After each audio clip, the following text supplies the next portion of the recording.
की वीडियो में हम देखने जा रहे हैं कि हमारी बॉडी से जब कहीं पे हमको चोट लग जाती है तो वहाँ पे ब्लड लॉस होने लगता है। उस ब्लड लॉस को रोकने के लिए हमारी बॉडी क्या मैकेनिज्म को परफॉर्म करती है उसके बारे में आज हम देखने जा रहे हैं। यानी कि जब कहीं पे किसी व्यक्ति को चोट लग जाती है तो वहाँ से ज़्यादा ब्लड का लॉस ना हो, उस मैकेनिज्म को रोकने के लिए वहाँ पे एक क्लॉट बन जाता है। यानी कि हमारी बॉडी वहाँ पे एक क्लॉट बना देती है जिससे ब्लड का लॉस नहीं हो पाता, जो कि हमारी बॉडी के चलाने के लिए बहुत ही इंपॉर्टेंट मैकेनिज्म होती है। तो आज हम उसी के बारे में जानेंगे कि आखिर वो क्लॉट बनता कैसे है, कौन सी मैकेनिज्म होती है। हम देखेंगे कि कास्केड सिस्टम उसका कैसे रन करता है। हम आगे इस वीडियो में उसको देखने आ रहे हैं, तो चलिए शुरू करते हैं।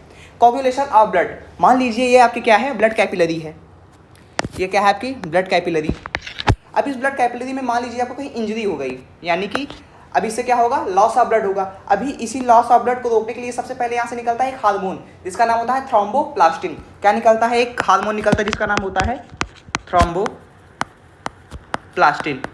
अभी ये थ्रोम्बोप्लास्टिन आखिर करता क्या है, ये थ्रोम्बोप्लास्टिन क्या करेगा, ये थ्रोम्बोप्लास्टिन करेगा, लीड करेगा इसको एक्यूमुलेशन ऑफ प्लेटलेट्स। आपको पता होगा कि आपके ब्लड में ब्लड सेल्स होते हैं जिसमें एक प्रकार की कोशिका होती है ब्लड प्लेटलेट्स। अभी ये थ्रोम्बोप्लास्टिन लीड करेगा एक्यूमुलेशन, यानी कि इकट्ठे ही उनको उस जहाँ पे इंजरी हुई है वहाँ पे वो प्लेटलेट्स को इकट्ठा करेगा। तो क्या करेगा, थ्रोम्बोप्लास्टिन लीड करेगा एक्यूमुलेशन ऑफ प्लेटलेट्स को। थ्रोम्बोप्लास्टिन लीड्स इसको accumulation of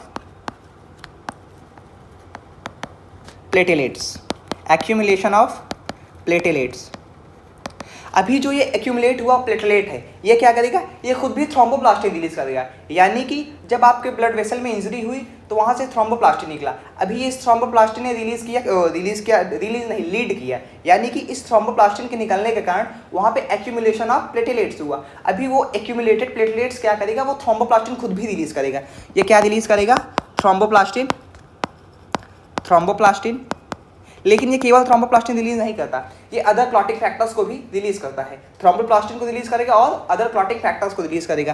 thromboplastin and other clotting factors, thromboplastin and other clotting factors. अभी हम आपको बताते हैं, अभी तो आपने देख लिया हार्मोन, यानी कि इसमें हार्मोन का काम क्या होगा। अभी ये हार्मोन यानी कि थ्रोम्बोप्लास्टिन और अदर क्लॉटिंग फैक्टर्स आपके ब्लड कैल्शियम, यानी कि आपके ब्लड में जो कैल्शियम आयंस होते हैं उन ब्लड कैल्शियम के वो थ्रोम्बोप्लास्टिन और अदर क्लॉटिंग फैक्टर्स उस कैल्शियम आयंस से मिल करके आपका एक थ्रोम्बोकाइनेज यानी कि प्रोथ्रोम्बिनेज एंजाइम कॉम्प्लेक्स एक होता है, उसको ये क्या करेगा, एक्टिव कर देगा। क्या करेगा, ये जो आपको थ्रोम्बोप्लास्टिन और थ्रोम्बोप्लास्टिन के साथ अदर क्लॉटिंग फैक्टर्स हैं ये क्या करेगा, ये एक्टिव कर देगा किसको, थ्रोम्बोकाइनेज को। किसको, थ्रोम्बोकाइनेज को। थ्रोम्बोकाइनेज का एक और नाम होता है जिसको बोलते हैं प्रोथ्रोम्बिनेज एंजाइम कॉम्प्लेक्स। क्या, या आप बोल सकते हैं थ्रोम्बोकाइनेज एंजाइम कॉम्प्लेक्स या प्रोथ्रोम्बिनेज, थ्रोम्बोकाइनेज एंजाइम कॉम्प्लेक्स या प्रोथ्रोम्बिनेज, थ्रोम्बोकाइनेज एंजाइम कॉम्प्लेक्स, या आप क्या बोल सकते हैं, प्रोथ्रोम्बिनेज।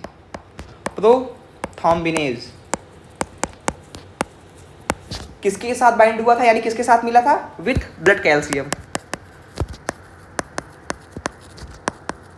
यानी कि जो थ्रोम्बोप्लास्टिन और अदर क्लॉटिंग फैक्टर्स रिलीज हुए ये ब्लड कैल्शियम के साथ थ्रोम्बोकाइनेज एंजाइम कॉम्प्लेक्स या प्रोथ्रोम्बिनेज की जो एक चेन होती है, जो इसका एक पूरा कॉम्प्लेक्स होता है, उसको ये रन कराते हैं। आइए हम देखते हैं इसमें क्या होगा।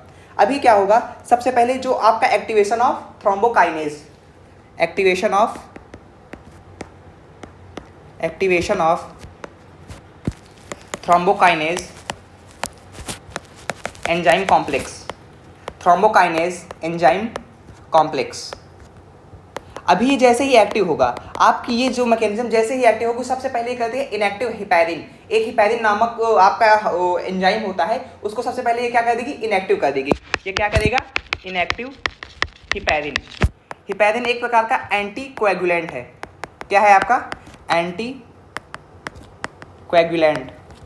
इसका क्या मतलब होता है, एंटी कोएगुलेंट का, यानी कि ब्लड क्लॉटिंग को रोकता है, यानी कि उसको फ्लूइड मात्रा में ही रहने देगा, उसी में बहने देगा, ये क्लॉट नहीं बनने देता है। जैसे आपने देखा होगा जो सैंग्रीवोरस एनिमल्स होते हैं, यानी जैसे मच्छर हो गए जो खून को चूसते हैं हमारी बॉडी से, वो क्या करेंगे, आपकी बॉडी पे आके बैठेंगे, वो हिपैरिन जैसे एंटी कोएगुलेंट्स को रिलीज करते हैं, जिससे वहाँ पे क्या होता है, वो एक प्रकार का एंटी कोएगुलेंट है जो कि ब्लड क्लॉट को बनने नहीं देता। अभी यहाँ पे क्या होगा, सबसे पहले हम इस हिपैरिन को इनएक्टिव कर देंगे ताकि हमारा इजीली ब्लड क्लॉट हो सके।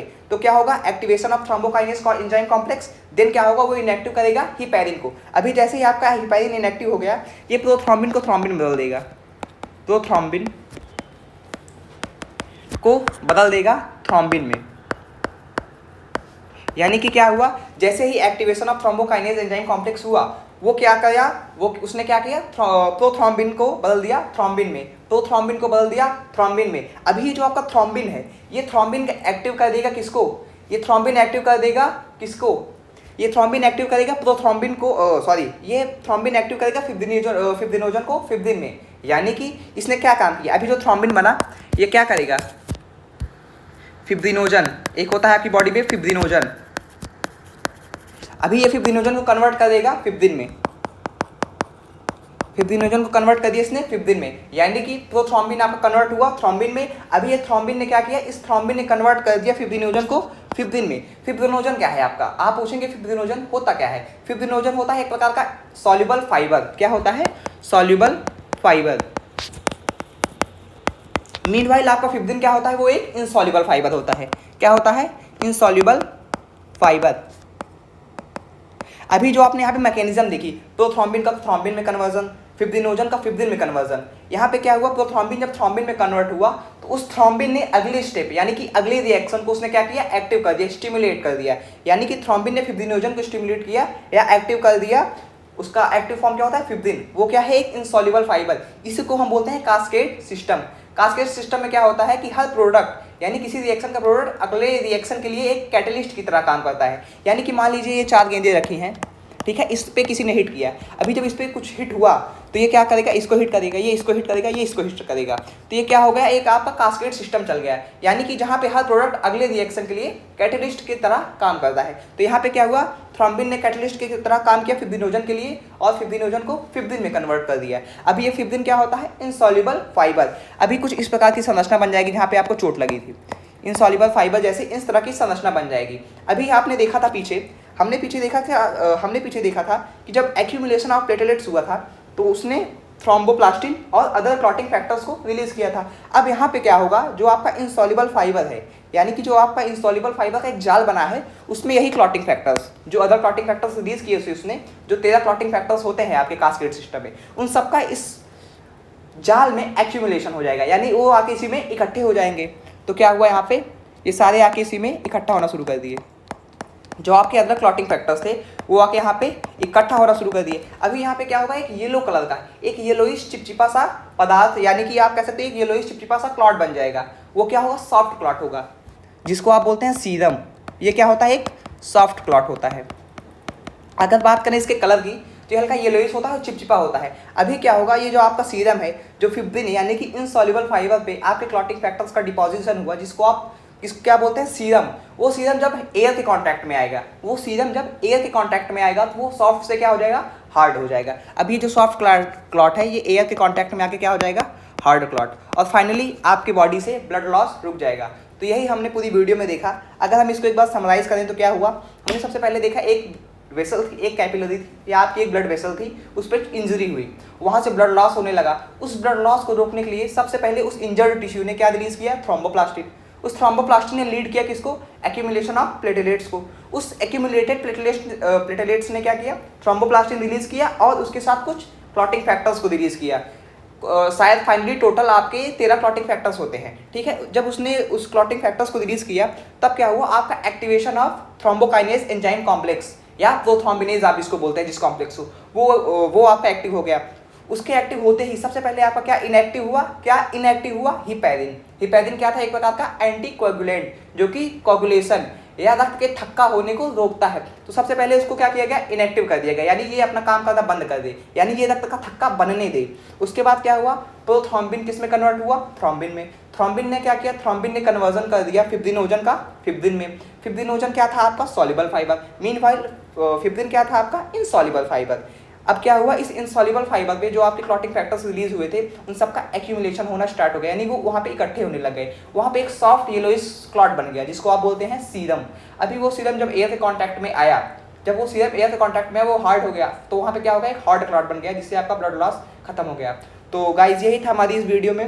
उम्मीद करते हैं आपको ये वीडियो अच्छी लगी होगी। अगर आपको ये वीडियो अच्छी लगी तो लाइक करें, शेयर करें, सब्सक्राइब करें। Keep supporting. Thank you.